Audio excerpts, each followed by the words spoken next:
दोस्तों, ईरान ने जो दावा किया था वो सच साबित हुआ है और ये दावा था अमेरिका के ताल्लुक से। अमेरिका ने पहले तो इनकार कर दिया लेकिन अब माना। क्या है खबर, आपको बताते हैं। अमेरिकी नौसेना ने बताया है कि ईरान के जरिए गिराए गए करीब $250 मिलियन का स्पाई ड्रोन यानी जासूसी ड्रोन के साथ एक मिसहैप हुआ है, यानी दुर्घटना हुई है। अब अमेरिका इस तरह से इसे मान रहा है कि एक दुर्घटना हुई है और ये जो स्पाई ड्रोन है ना, ये ईरान ने दरअसल मार गिराया था, जैसा कि ईरान का दावा था। और ये बहुत महंगा स्पाई ड्रोन था, बहुत महंगा, जिसके बारे में ये तस्वर किया जाता था कि इसे कोई मार नहीं सकता, गिरा नहीं सकता।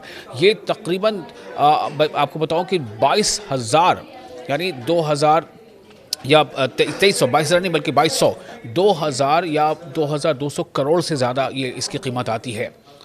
कई हज़ार करोड़ की कीमत इसकी आती है एक अकेले ड्रोन की।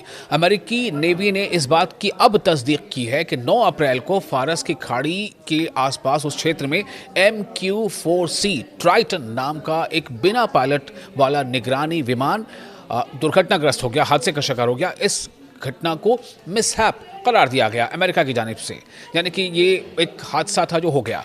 लेकिन ये कैसे हुआ, इसकी ज़्यादा जानकारी अमेरिका की जो एजेंसी उसने नहीं दी। जब ये विमान, जब ये UMV था, यानी कि अनमैन्ड ये व्हीकल था, ये विमान अचानक ऑनलाइन फ्लाइट ट्रैकिंग साइट्स के से गायब हो गया था। तब कई ज़राए ने बताया कि इसे ईरान की जो एयर डिफेंस सिस्टम है, ईरान का एयर डिफेंस सिस्टम, उसने मार गिराया था। MQ-4C एक बहुत ही ख़ास और महंगा विमान है। ये F-15E fighter jet, MQ-9 drone और दूसरे विमानों से, दूसरे जेट से ज़्यादा कीमती है। इस आप सोचें, ये F-15E से ज़्यादा कीमती है। इस ड्रोन की जो वैल्यू है आप अंदाज़ा करेंगे, F-15E से ज़्यादा, फाइटर जेट से ज़्यादा कीमती है। MQ-9 ड्रोन और दूसरे विमानों से भी ज़्यादा कीमती है। इससे भी ज़्यादा महंगा सिर्फ E-3 सेंट्री वॉक्स विमान है, जिसे सऊदी अरब में ज़मीन पर तबाह कर दिया गया था। जहां E-3 एक पुराना जेट है और अगले 15 साल में रिटायर होने वाला था, वहीं MQ-4C एक मॉडर्न, जदीद और अभी भी वो मतलब कि ये विमान ऐसा है जो अभी भी बन रहा है, इसकी तख्लीक जारी है। तो एक MQ-4C की कीमत लगभग 235 से $250 मिलियन, करीब 2,000 करोड़ से भी ज़्यादा इसकी कीमत होती है। इसमें अगर कुछ फीचर्स ऐड किए जाएँ तो कीमत 2,000 करोड़ या उससे भी ज़्यादा होती है। इसलिए अब तक सिर्फ 20 ही बनाए गए हैं, टोटल सिर्फ 20 बनाए गए। उनमें से एक को ईरान के एयर डिफेंस सिस्टम ने मार गिराया था। ईरान ने हालांकि तभी दावा कर दिया था कि हमने उसे मार गिराया, लेकिन अमेरिका उसको मान नहीं रहा था। अब अमेरिका ने माना है, अब अमेरिका ने माना है। अगर इसे ईरान ने गिराया है तो ये पहली बार नहीं होगा। इससे पहले भी 20 जून 2019 को ईरान ने इसी तरह के RQ-4A ग्लोबल हॉक ड्रोन को भी मार गिराया था। तब ईरान के संयुक्त राष्ट्र में राजदूत ने कहा था कि ये, यानी अक़वाम मुत्तहिदा में जो ईरान के एनवॉय हैं, उन्होंने कहा था कि ये अमेरिकी विमान बिना पहचान दिखाए चोरी छिपे जासूसी कर रहा था और चेतावनी के बावजूद ईरान की हवाई सरहद में घुस गया था, इसलिए उसे मार गिराया गया था।